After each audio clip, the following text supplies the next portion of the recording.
Hello mga ka-reels, ayan magandang buhay. Ngayon nga po ay magtatanim tayo ng mga buto. Dito naman tayo sa labas guys, nagtanim.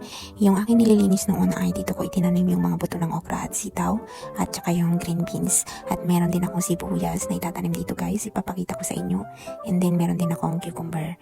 Ayan, nag-umpisa na ako nagtanim ng okra guys, yan.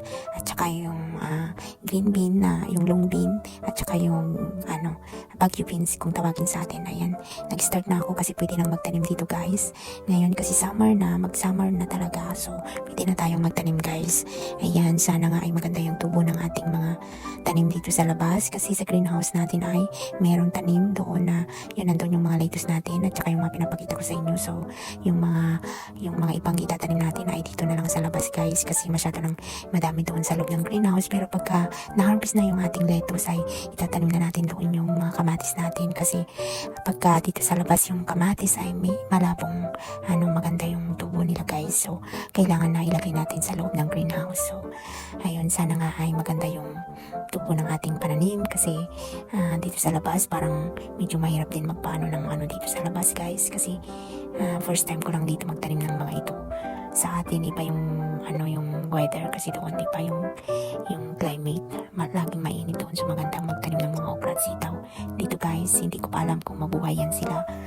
So, try natin guys at i-update ko kayo sa mga tanim-tanim ko dito sa garden kong maliit na garden. Natutuwa naman ako at nakakapagtanim ako guys dito kasi yan talaga yung gusto ko, magkaroon ng garden ng sarili, yung hindi na ako bibili ng mga kahit mga gulay lang, hindi naman lahat ng gulay ay itatanim natin. Yung mga simple lang yung mga kailangan natin lagi tulad ng sibuyas, bawang, ayan may tanim ako niyan, and yung kamatis, yan lagi natin ginagamit yan guys.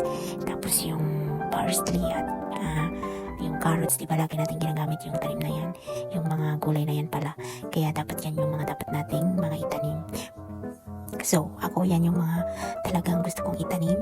Gusto ko guys, yung mga napapanood ko sa TV na may sila garden, yung maganda yung garden na kompleto.